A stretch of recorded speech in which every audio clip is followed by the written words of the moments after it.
बिस्मिल्लाहिर्रहमानिर्रहीम। Donald Trump बार बार पाकिस्तान को तिजारत की दावत दे रहे हैं। अब वो दावत दे रहे हैं या वो सिर्फ ऐलान कर रहे हैं? सूरत-ए-हाल है क्या पाकिस्तान डोनाल्ड ट्रंप की इस दावत को कबूल कर पाएगा?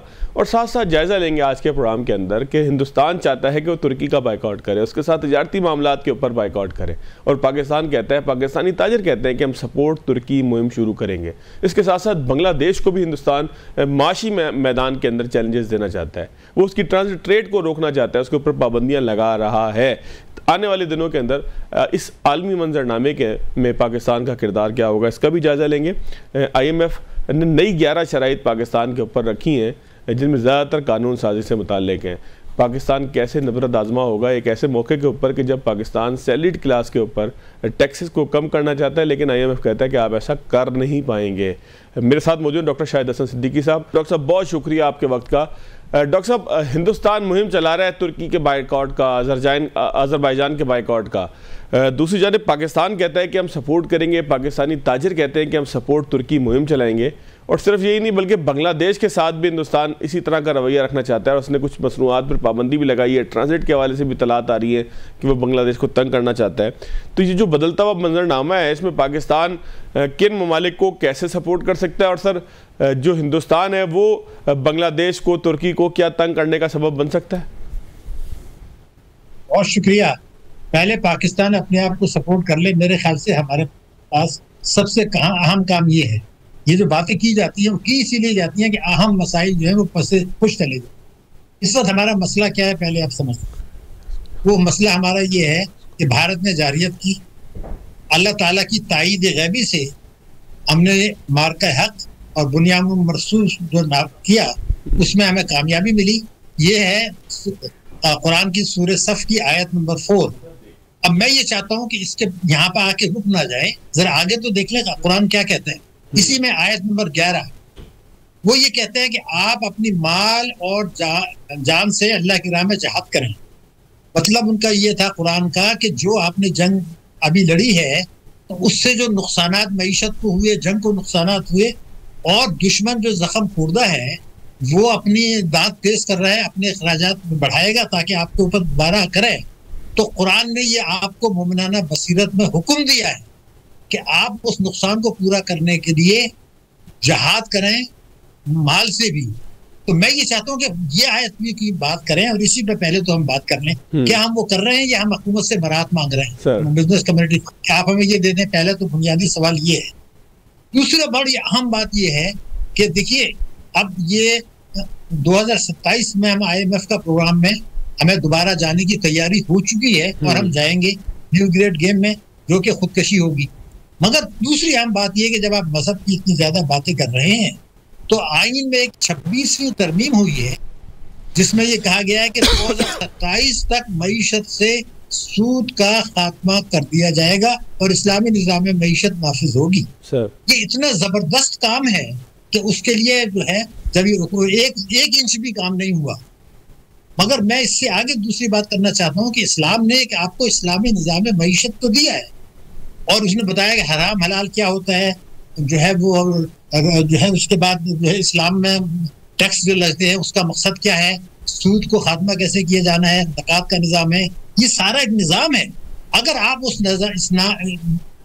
निज़ाम को नज़रअंदाज कर देंगे जो कि कर रहे हैं, तो फिर अल्लाह बेतहाशा कुरान की आयतें मेरी नज़र से गुजरी हैं कि जो अल्लाह ताला के अहकामात से आप ये हम इनराफ कर रहे हैं, लगातार कर रहे हैं, उससे फिर अल्लाह ताला आजमाइश में डाल के वो कौम को कहते हैं जी हम बदल भी देते हैं और आपके ऊपर मुसीबत भी डाल देते हैं। इसको नजरअंदाज ना करें। मैं तो दूसरी मेरी वो है।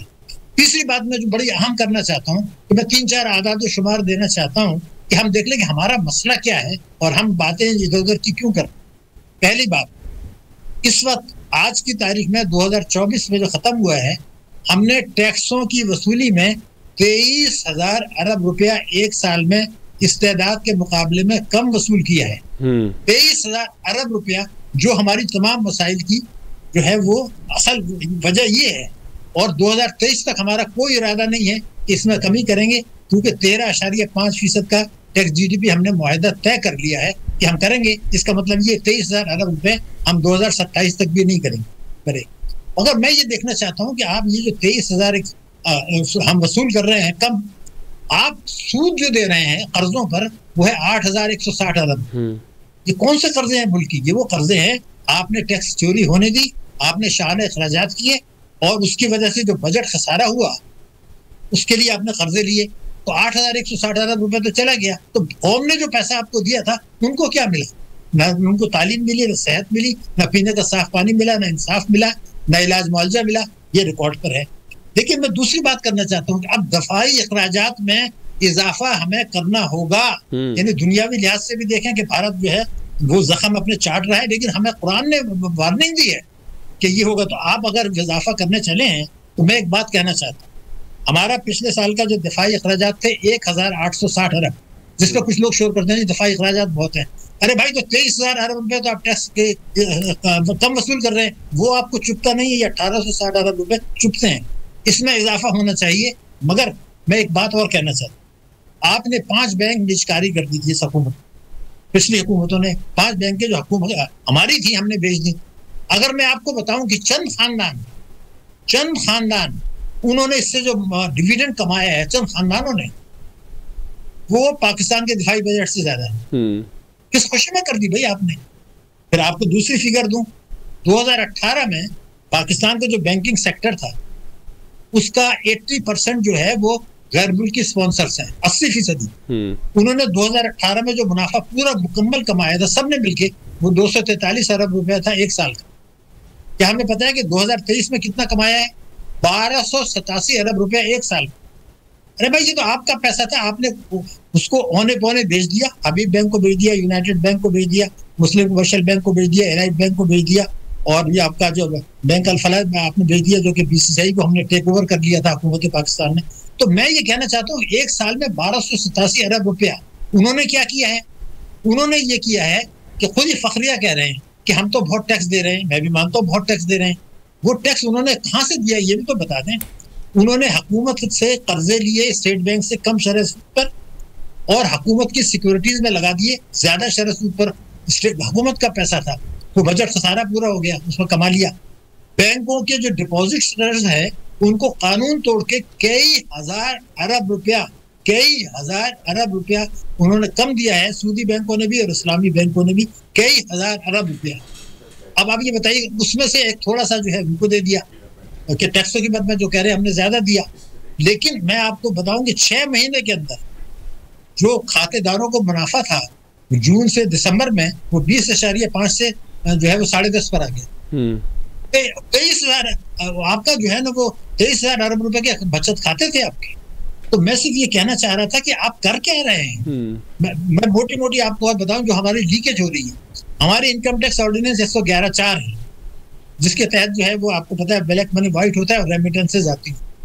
अब दुनिया का वाइड मुल्क है जिसकी रेमिटेंसेज 38 अरब डॉलर इस साल की एक्सपेक्टेड है, 38 बिलियन डॉलर्स, जो पिछले साल से 7 अरब डॉलर ज्यादा है, और एक्सपोर्ट उससे बहुत कम है। अरे भाई, भारत को आप देखें, उसकी तो एक्सपोर्ट 6 गुना है, हमारा रेमिटेंसेज ज्यादा है। क्यों? क्योंकि आप कई हजार अरब रुपया टैक्सों में उसको नुकसान हो रहा है, ब्लैक मनी वाइट हो रहा है। 111(4) में no question can be asked. और बाहर से जो 1 लाख डॉलर की टीटी आती है, जिसको कहते हैं कारकुनों की, अरे भाई कारकुनों तो छोटे बेचते हैं, उस पर टैक्स माफ है। तो ये कई हजार अरब रुपया आपका यहाँ से चला गया। तो मैं IPPs का आपने देखा कि उन्होंने कई हजार अरब रुपया कमाया था। हमने कहा था इनका नाम आप डाल दें ECL में, फॉरेंसिक ऑडिट कराएं, वो माफी मांगेंगे और पैसा देंगे। उन्होंने कहा कि नहीं, ये हम वायदा करेंगे, और औने पौने कर दिया। तो मैं सिर्फ ये कहना चाहता हूँ कि हम चाहते क्या है? क्या हम पुरानी अहकामात पे अमल कर रहे हैं? क्या हम, अब मैं ये बात इसलिए कह रहा हूँ कि मैं एक फिगर देना चाहता हूँ, 2 आप कहेंगे बहुत फिगर दे रहे हैं, एक और फिगर, ह्यूमन डेवलपमेंट इंडेक्स, इंसानी वसाइल की तरक्की, उसमें पाकिस्तान का जो नंबर है 26वां है। तो ये पता है, और बाकी सब हमसे बेहतर है दुनिया। वो 25 मुल्क कौन से हैं जो हमसे पीछे?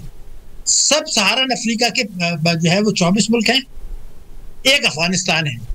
सब सहारन अफ्रीका के जनूबी इलाके के जो 24 मुल्क हैं वो, और अफगानिस्तान के अलावा पूरी दुनिया में जो इंसानी वसाइल की तरक्की में पाकिस्तान पीछे है। जौहरी ताकत, आलम इस्लाम की पहली जौहरी कुव्वत, 5वीं आबादी का मुल्क, और वो 100 जो है वो आपके 26 मुल्कों पे नंबर पे आ गया। फिर करप्शन में आपका हमारा नंबर है, वो इस वक्त जो हुकूमत, जो सारी दुनिया को पता है कि हमारा नंबर जो है वो 100 में हमें 24 नंबर के मिले हैं, 100 मार्किंग, और हमारा नंबर 135 वहाँ है 183 में से। तो मैं ये चाहता हूँ कि करप्शन भी आप कर रहे हैं, इंसानी वसाइल में तरक्की, यानी न सेहत, न इलाज मुआवजा, और ना जो है वो साफ पानी की फराहमी, ना इंसाफ, ना इज्जत नफ्स महसूस है। और फिर उनके साथ दहशतगर्दी कर रहे हैं अपने अवाम के साथ कि जी हम पेट्रोलियम लेवी आपको लगा देंगे, हम ये नए टैक्सेस लगा देंगे। तो वो अवाम ये सोचते हैं कि फिर हमें क्या मिलने वाला है। और अगर ये इक़्तिसादी दहशतगर्दी आप कर रहे हैं तो आपके ख्याल से हम दहशतगर्दी की जंग जीतेंगे?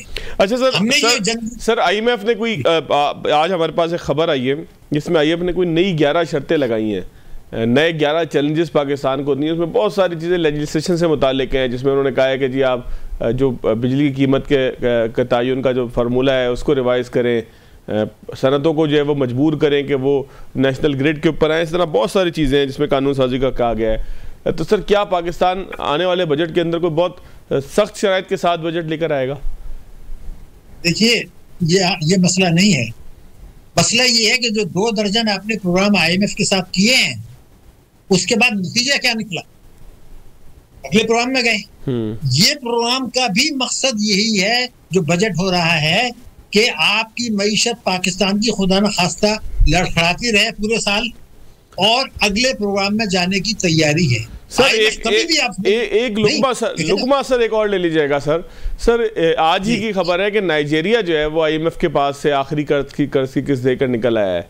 तो नाइजीरिया जैसा मुल्क जो करप्शन में हमसे ज़्यादा है, वो अगर निकल सकता है तो हम तो सर निकलना नहीं चाहते। इसका मतलब मैंने आपकी खिदमत में अर्ज करना चाहता हूँ, आपके नाज़रीन सुन रहे हैं उनको बताना चाहता हूँ, हुकूमत पाकिस्तान, तमाम हुकूमतें इस बात को यकीनी बनाना चाहती हैं कि हम IMF के प्रोग्राम के अंदर रहें।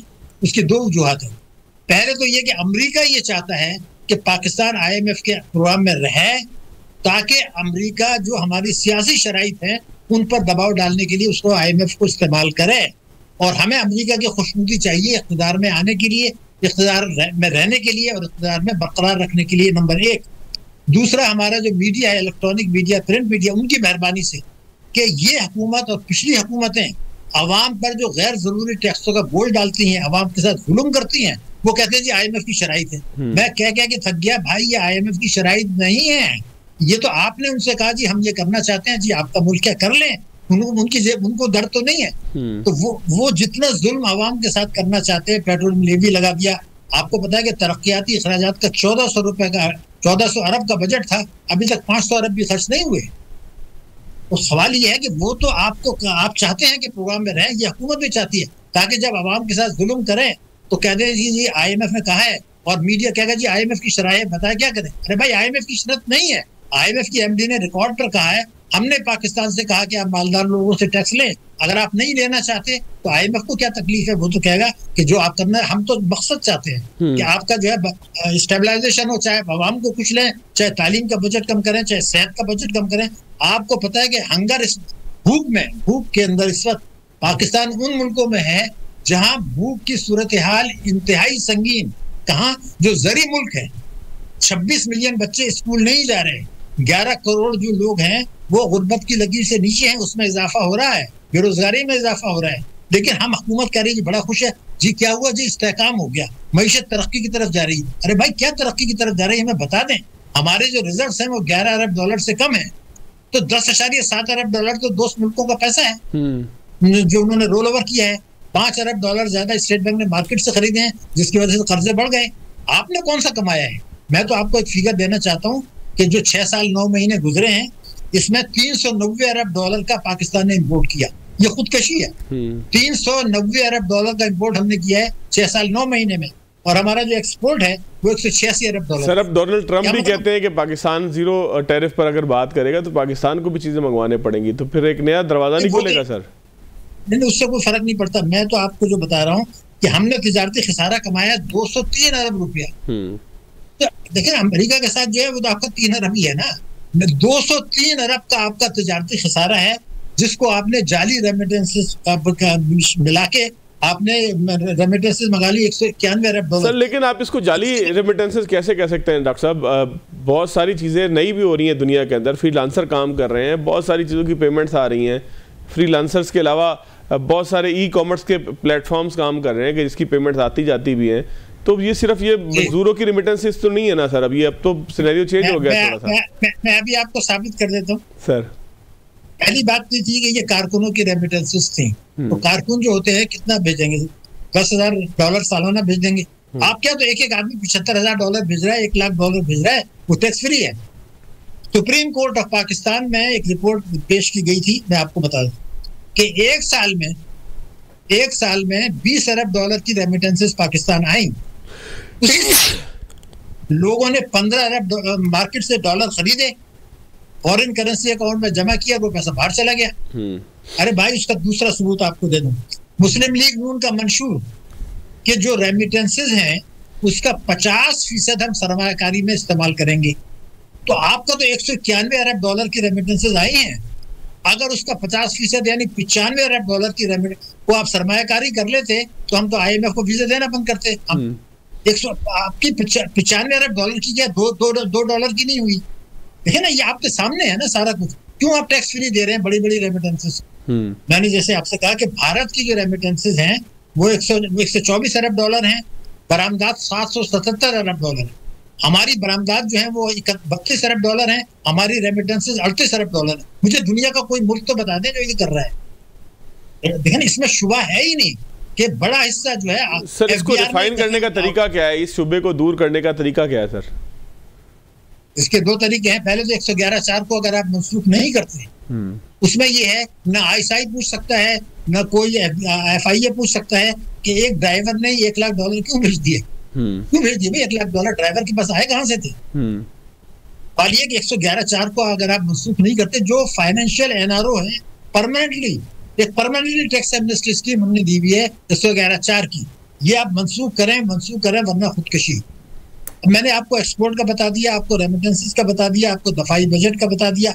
आपके जो बैंक्स लूट रहे हैं कि एक साल में 1300 अरब रुपए का उन्होंने मुनाफा कमा लिया, खातेदारों को जो है वो मुनाफा कम दिया और बजट खसारे को 100% फाइनेंस किया। अरे भाई, बैंकिंग ये होती है? ये तो आपने तबाह कर दिया पाकिस्तान की।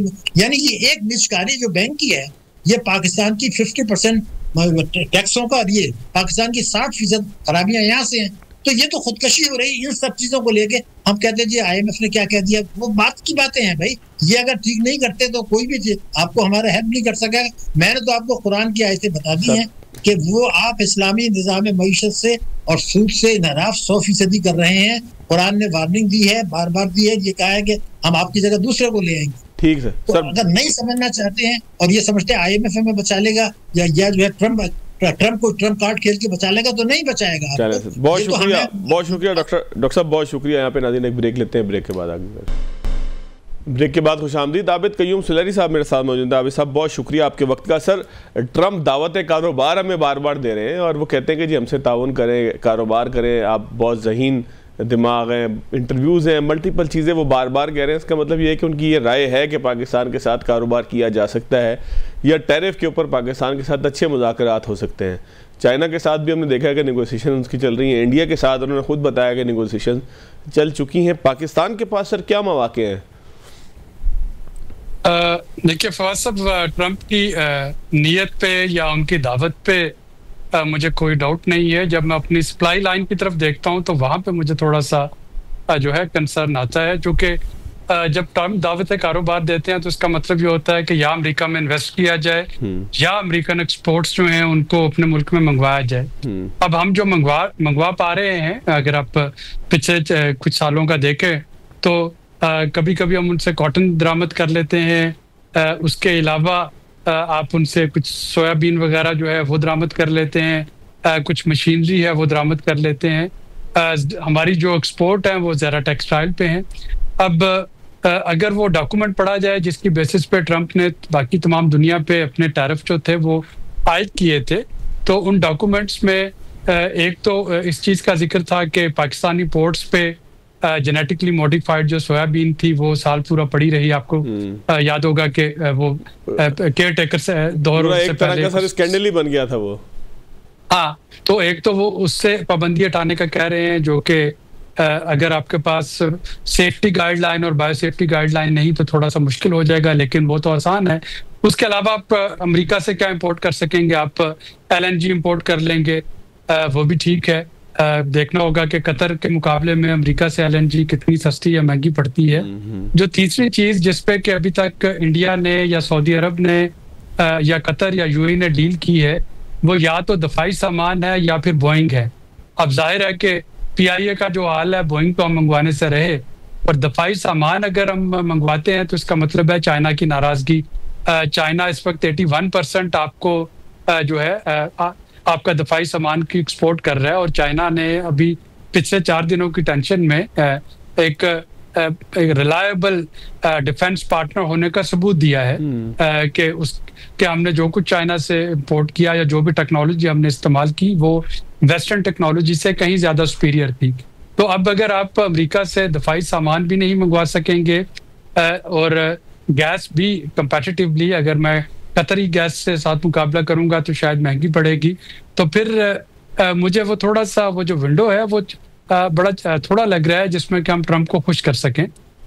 जो एक और चीज़ रह जाएगी वो ऑटोमोबाइल है। क्या अमेरिकन व्हीकल जो हैं, और अब अगले बजट में सुनने में आ रहा है कि हम वो जो सेकंड हैंड गाड़ियां जो हैं उनको थोड़ा सा उसकी इंपोर्ट को रिलैक्स करेंगे, तो क्या हम वो मंगवा सकते हैं, या उसके अलावा तो कोई लंबी चौड़ी ऑप्शंस है नहीं? गाड़ियां भी हमारे काम की नहीं है, उसमें ड्राइविंग साइड मुख्तलिफ है।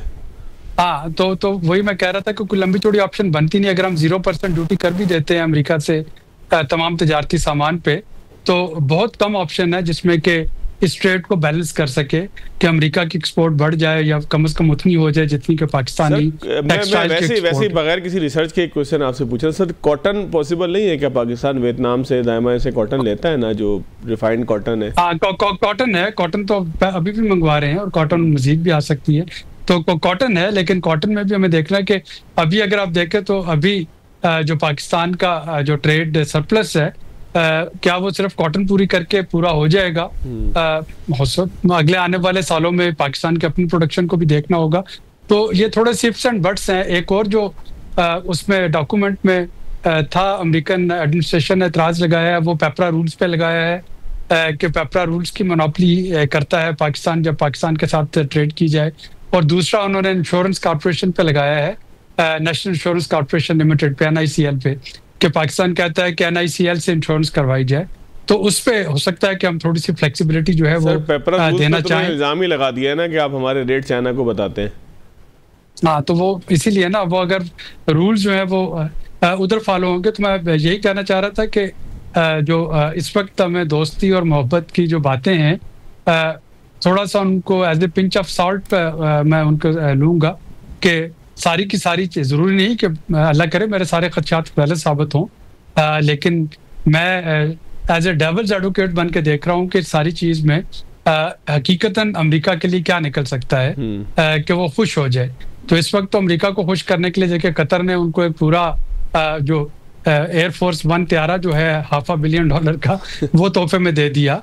सऊदी अरब ने अपने बोइंग एयर्स जो हैं और दफाई सामान जो है उसके ऑर्डर दे दिए, UAE ने अपने ऑर्डर दे दिए, कतरी एयरलाइन ने अपने ऑर्डर दे दिए, कतर एयरवेज ने, तो उससे अमेरिका खुश हुआ।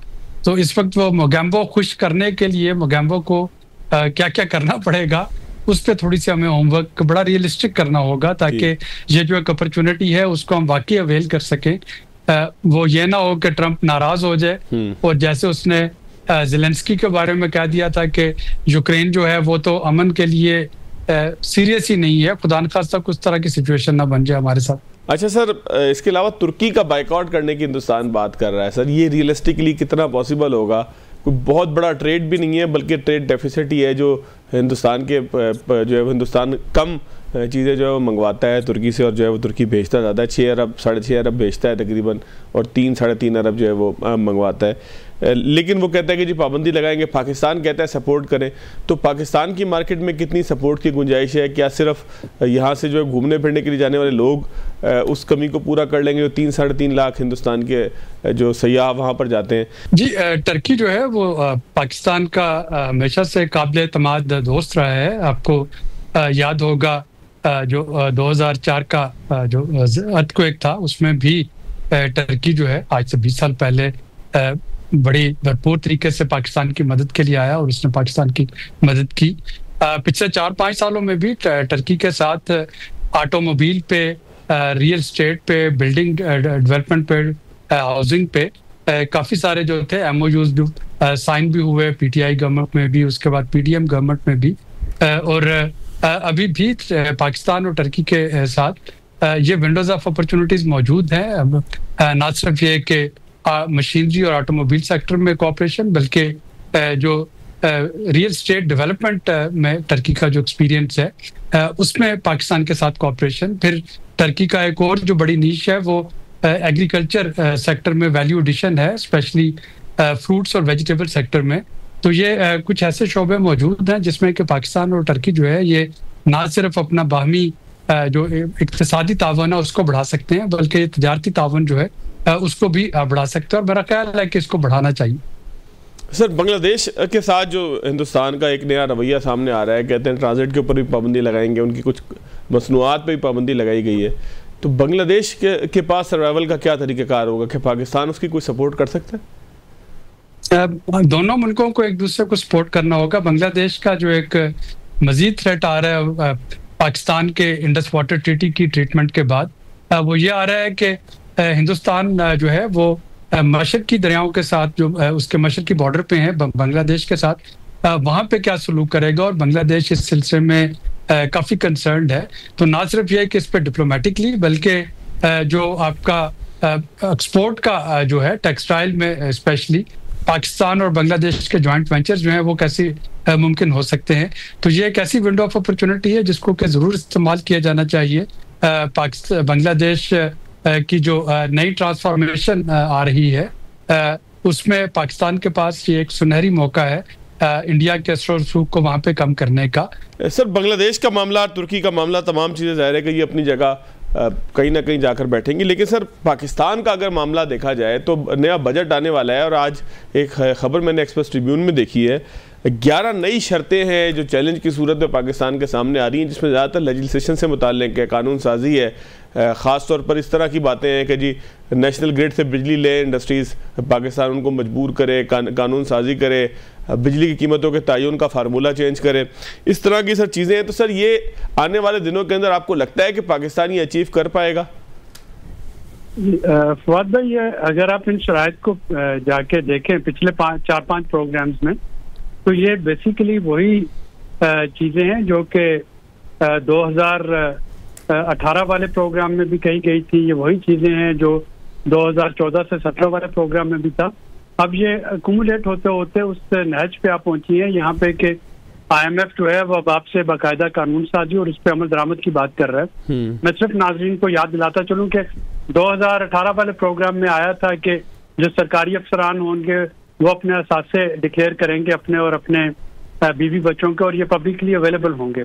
तो आज हम 25 में बैठे हैं, तो अगर पिछले 7 सालों में इस पर अमल दरामद नहीं हो सका तो जाहिर है कि फौरी तौर पे फिर उसके लिए कानून साजी जो थी वो करना लाजमी होगी, जो कि हमने देखा कि पिछले हफ्ते नेशनल असेंबली में ये बिल जो है ये पास हुआ और अब इसको सेनेट में भी लाया जा रहा होगा। तो IMF के पास जब बार बार हम कमिटमेंट करके पूरी नहीं करते तो उसके पास एक ही हथियार रह जाता है, और वो ये होता है कि अच्छा जी आप इसकी लेजिस्लेशन करें और इसको इम्प्लीमेंट करना शुरू करें। यही चीज जो है ये ज़राई टैक्स पे हुई। तो ज़राई टैक्स पिछले साल लेजिस्लेशन होगी, इस साल उसको कहा जा रहा है कि इसको अब मनवान आप इस पे जो है अमल दरामद शुरू करवाएं। बिजली की जो सर्कुलर डेट है ये पिछले 15 साल से IMF के रडार पे और IMF इस पर बात कर रहा होता है।